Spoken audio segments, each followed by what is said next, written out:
Today's guest is a Colorado jazz legend, Stephen Watts, co-founder of Dotsero, the high-energy, genre-blending band. Think pop instrumental with contemporary jazz roots. Stephen has seen and played it all, from garage band beginnings at CU Denver to chart-topping albums and the creation of Denver's iconic Jazz at Jack's venue, later renamed Live at Jack's.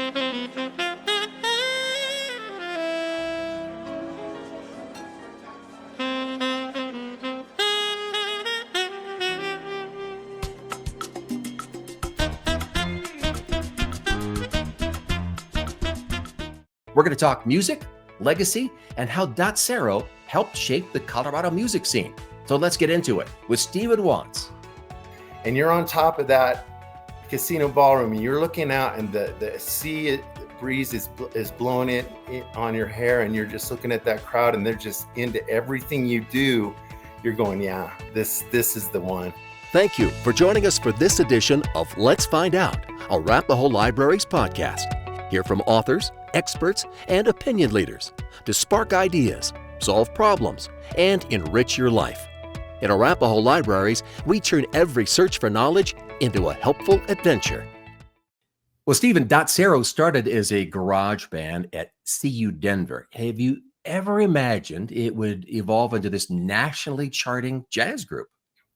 Well, Mitch, we had aspirations for that to be the case. We had big goals and dreams, like most young people do who have a passion for something like music. You know, we were seeing shows at Red Rocks, since we were in our teens. And matter of fact, my first show at Red Rocks, my parents took us to see Van Cliburn up there, and it was just an amazing experience. So we had dreams of entering the music industry and trying to make a splash with some original music. The name Dotsero, of course, has a lot of connections to Colorado. It's a great name. What made you choose it? Well, my brother and I, my brother David, who's a founding member of Dotsero, we used to go camping and fishing up near the little town of Dotsero, and Colorado, which is just before you get into Glenwood Canyon. On Interstate 70, and we thought the name we thought it was pronounced Dotsero, but we thought, wow, that's a cool name, but is it something that people would remember? So we took other names first. We tried the name the Neighborhood, and realized that that just wasn't catching on. And then we tried, then we got into our just every day. We tried the name Sneakers, and we got a cease and desist letter from a group in Los Angeles saying, sorry, fellas, we've got first use on this name, and you can't have it. And so we went on to the name New Shoes, keeping the shoes thing. And then all of a sudden, the group New Shoes, NUSHOOZ, out of the Pacific Northwest, had that monster hit called I Can't Wait. And I mean, it was a huge dance hit. And it was just, we pretty much got another cease and desist letter, but we already knew. So we said, well, why not take a name that kind of reflects our Colorado roots? And it's a name that is so different that it maybe people will hook on to it. And so we took the name and from the little town, and we filed for the federal trademark for it, and got the federal trademark for it, and realized that actually it was kind of a good luck charm for us. It was a name that people not only did remember, but were actually fond of. So you got the name Dotsero, you start playing more and more gigs. What was the turning point that made you realize, hey, this could become kind of a full-time music career? Well, we were playing, I look back on it, and sometimes you think the early days of the early stages of your career, that taking any kind of gig you can to make it work. We were playing weddings, bar mitzvahs. We were playing anything we could, student unions, little places, any kind of a thing that we could actually, be paid for was something. And many times didn't, played for free because that was a way to get our name out there. We hooked up with a place in Larimer Square called the Bratskeller. And the Bratskeller was one of the underground, one of the lower level restaurants in Larimer Square that was very popular at the time. And we kind of got our first house gig there. And so we're starting to think, wow, if we work this, we might be able to, actually, make some money at this. And then, quite honestly, the biggest break that we received was from a man I'm sure named Joe Negri through Channel 7. We were doing a Crime Stoppers event at Basins Up on a Sunday night, and we were playing one of our songs called Pacific Balcony. And Joe came up to us and said, hey, we like that song. We'd like to possibly use that for a TV show. And I said, well, the only problem is we don't have it recorded. And so Channel 7 helped us fund recording the song, and it ended up being the theme music for the first John Elway football highlights TV show. And what years would that have been? Oh, Mitch, that would have been about 1987, 88, because we released when that kicked us off into that, getting that song recorded kicked us off into finishing our first CD at Colorado Sound Studios in Denver. And then we shopped that around to record labels, and we're lucky enough to get picked up by a record label out of California called Nova Records. And then we released our first national CD from that Kickstart recording we say 1989, but it was actually January 1990. Your sound blends jazz, pop, R&B, and rock. How did you come up with that fusion? And today that seems pretty natural, but back in those days, how was that received? One of the things that we knew we were up against was a band, that was doing a band without vocals as a prominent part. We knew that we had some wood to chop, because people were used to hearing, popular music with vocals, everything from country to to rock and roll. However, the thing I look back on is that we grew up in probably one of the greatest times to grow up for music. We were influenced. I remember going to country music shows, and with my dad was a big country music fan, and seeing Eddie Arnold and Charlie Pride, and then we would listen to those artists at night. My parents were not really into what we were, falling in. I mean, my brother David was ahead of his time on music. He would bring home so many different kind of, music that I wasn't even really into. But we were influenced by all the artists from the R&B to rock and roll to pop to country. And it was great because when we were young, we would go to sleep at night. They would put records on the old Zenith record player, and we'd go to sleep listening to different music. And I think that influenced our love of music, good music, and let us incorporate that those influences into our style. Yeah. So you mentioned genres that were an influence. What about specific names or artists? Who would you point to as a influence? Well, for me, I would say one of the early influences was Chicago. I loved the way that they were putting together pop music and elements of jazz with the horn section, and I really enjoyed them. For early influences, I mean, as far as songwriting influences, obviously, like for me, I would listen to anything that had a saxophone in it. Because Average White Band, Tower of Power. Of course, when we were young, we were in high school. One of the phenoms that we would listen to was Steely Dan, because they were bringing they were bringing elements of jazz into pop music, and that was kind of a phenomenon that we weren't really sure about.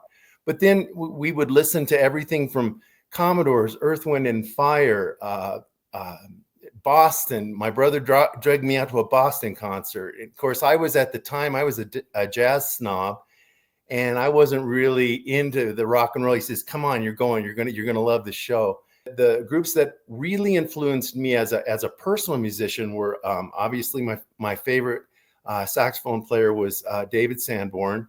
I always wanted to sound like David Sanborn, but every time I'd play, they said I sounded like Tom Scott or Grover Washington.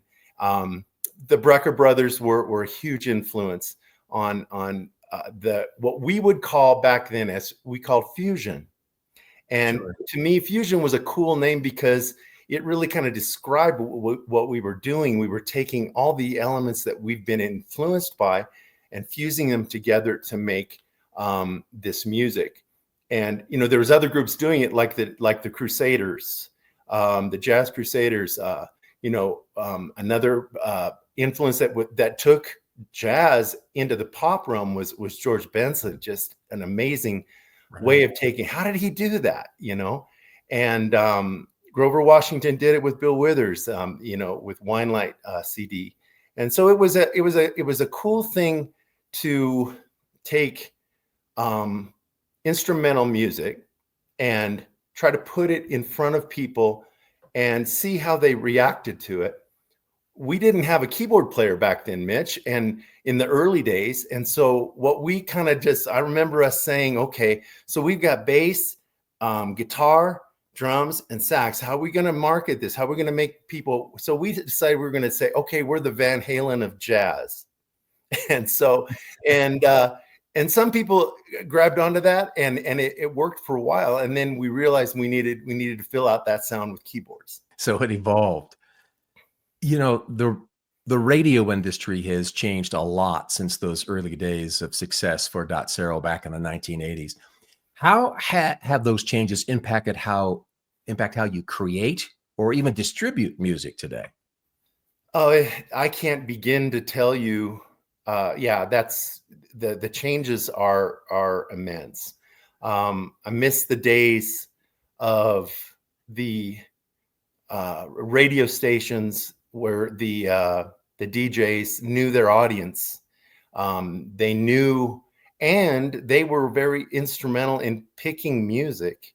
So for instance, when we released our first couple CDs and we released it out to radio, for instance, like the Wave in LA would be playing this track, and KKSF up in San Francisco would be playing a different track.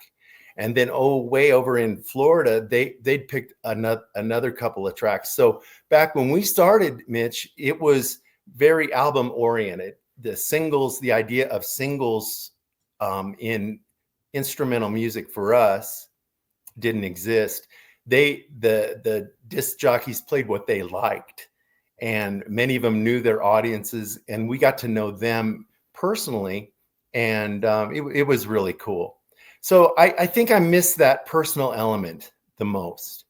And we would work very hard. We would separate the radio stations out, and I would call the ones on the lower East Coast, and Dave would call the West Coast, and we'd make contact with the DJs when we can, or the music directors, and just tell them, hey, thanks for playing the track. We'd love to come play in your town. And that kind of stuff, and it was exciting. It was like a vibrant part of our being a working band. So today we have streaming and social media that are so prominent. Do you see more opportunities or are there more challenges for contemporary jazz artists like yourself? Well, I'm going to give you two answers. The old guy answer is more challenges. Um, the optimist answer is, I think opportunities are definitely more. I think you have to look harder for them, and it's for a guy like me. It's hard to leave behind the old way and get onto the new way of doing things. So it's much more difficult. And so I would say, to answer your question, there's definitely more challenges and less. I think it's, for instance, like you and I getting to know each other, and getting to know, some of the local media that some of the national media and stuff that we got to know, even down to, I just miss the personal relationship part of it. Seems like everything is so mechanized, so it's all pushing buttons, and that's what I miss, is the relationships, I think. Is there one gig, one particular festival performance perhaps that stands out in your mind where you kind of looked at each other and said, okay, this is why we do this? Was there a moment like that at all? Yeah, for sure. When we got to play the Catalina Island Trax Jazz Festival early in our career. We released our Jubilee CD in 1991, and we were actually an alternate to get to go to that festival. Back then, it was running 2 weeks in October, and Catalina is a beautiful island just off the coast of Los Angeles, Long Beach, San Pedro, and it's a festival run by a former DJ. I guess he started at KKFM in San Diego, but his name was Art Good. And he had a national syndication called Jazz Trax. And this was a show that we particularly gravitated towards because Art had an unbelievable musical ear. And he brought artists, not just from a contemporary jazz standpoint, but from artists that he felt had a lot of musical promise and something to contribute with original music. Groups like Acoustic Alchemy, Grover Washington did those gigs. And we were on with like Hiroshima, many groups that you would consider Strunzenverein, a lot of groups that you would consider different kinds of jazz within the contemporary jazz genre. So when we got there and they had that big casino ballroom that was built that's so famous that everybody sees, and you're on top of that casino ballroom and you're looking out and the sea breeze is blowing it on your hair, and you're just looking at that crowd and they're just into everything you do, you're going, yeah, this is the one. So we've been blessed to been able to play that a few more times, but that's been the biggest and best for me. What a cool setting. So you've played some huge stages over the years, but also some intimate community events like Jazz on the Garden with Dotsero at Arapahoe Libraries. What draws you to these specific events? What do you like to perform? Where do you like to perform? One of the things that if you're not just playing something that's just a no-brainer for people to just absolutely love no matter what you do. I mean, like if you're playing a Johnny Cash song, most likely most people are going to love it.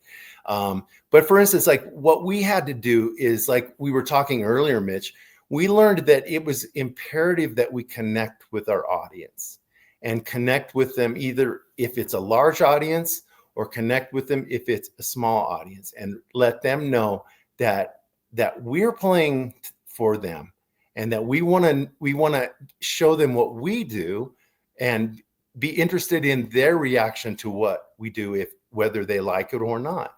And so I really enjoy both experiences of there's challenges in both. The big audience can be even harder to connect with because you're really not in that intimate setting, where the small audience can be very brutally honest at times. If you're not really connecting with what they like.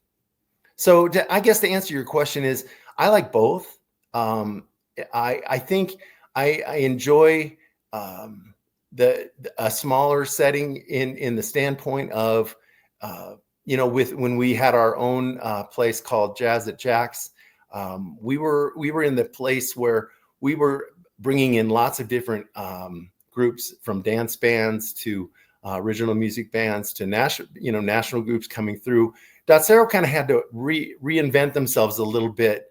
We had to kind of morph into saying, okay, well, if people are used to wanting to dance, we got to provide danceable music that they can enjoy and party to, where it's not necessarily a listening boutique kind of thing. It's a party atmosphere. So we had to adapt that way too.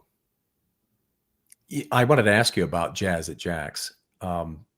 Jazz at Jack's, for people who are maybe outside Colorado and don't know, it's a music venue, but I think it really became part of Denver's musical identity. What did it mean to you to help shape that scene in town? Well, it for you to say that is so gratifying to me. I believe that's what we had kind of set out to do.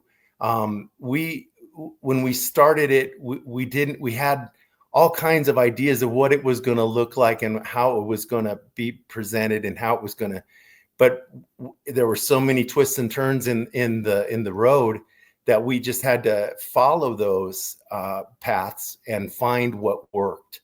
And Sandra, the owner and who became the co-owner of Jazz at Jack's, was able to really find that niche that made it someplace that people would say, oh, if you're coming to Denver, you got to check out Live at Jack's. You got to check out Jazz at Jack's. Even with the name change, we ended up having that idea of, oh, this is a good place to go. And what it ended up being was so cool, because it was like, we had music of all kinds there, but people would have this idea, and this is my thought, is that if you were going to Jazz at Jack's, you may not even know who was playing, but you knew it was going to be good, and you knew it was going to be fun. I agree with that. And you knew it was going to be a place where people leave their troubles at the door and just go in and have a good time. Yeah. And that was the most gratifying part for me. The other thing that I really feel strong about is that it ended up being a stage where a lot of young musicians got to get their start and hone their craft and jump and go on to bigger and better things. You were named one of CU's top 5 arts graduates. What does that mean to you? It's a little embarrassing because I think I think that's way out of the realm of reality. But it was nice. Denver's a great place to grow up, and Denver, I love with my whole heart. Denver. I mean, it was a great place to grow up, from elementary school to middle school to we call it junior high back then. We had great teachers in the high school arena that and great music programs, which led to us going to a college like CU Denver. And CU Denver at the time had world-class professors. My professor of composition was a nationally known music composer for movies.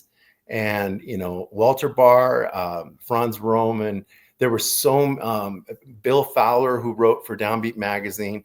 all these guys, and they encouraged us that, hey, this isn't an easy road, but you picked it, and here's how you go about trying to make a living at it. And it was great. A good way to grow up through that music scene. Yeah. Let's do a lightning round of questions. Okay. You game for that? I am. All right, here we go. First instrument you ever owned? Clarinet. Favorite saxophone solo of all time? Mine or somebody else's? Yes. Maybe what have you? It would be Michael Brecker on Cameo Song. Okay, very good. And a favorite saxophone solo of yours?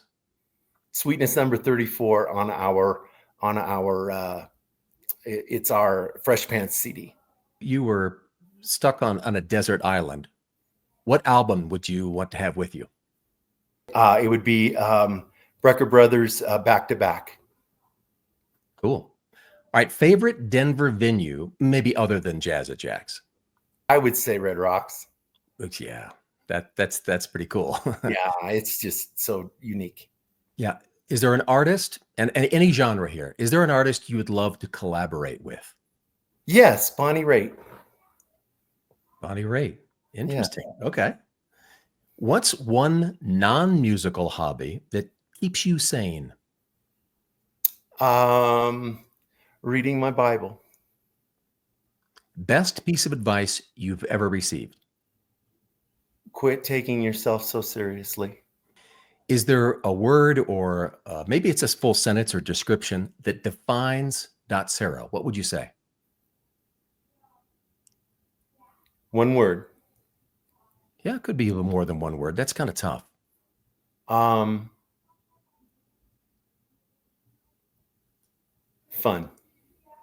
That's a great choice. Very good. Well, Stephen Watts, thank you for joining us for the Let's Find Out podcast. Well, the pleasure's been all mine, Mitch. I appreciate the opportunity, and like I say, the personal relationships. I met a guy. I won't keep you, but I met a guy that lives in Chinook, Kansas. He's a doctor out there, and he runs a coffee shop. And it's also a coffee shop for people for college age and high school age. But he told me, he said, when we were talking, he says, Steve, he says, I found in my lifetime that it's relationships, that if you were to put it down to the thing that makes life worth living, he said it's relationships. And I have to agree with him. It's great advice. Stephen, thank you. Thank you, Mitch. I appreciate it so much.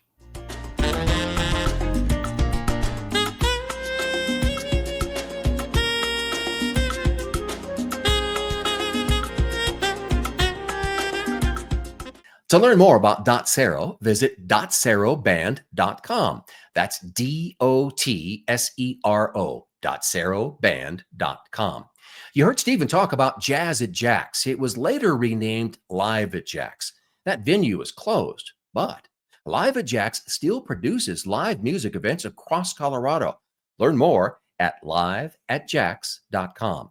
And remember, you can find more events like Jazz in the Garden at arapahoelibraries.org. Thank you for joining us for this edition of Let's Find Out, Arapahoe Libraries podcast. Be sure to like, share, and subscribe. Follow us on Facebook and Instagram, and visit us online at arapahoelibraries.org.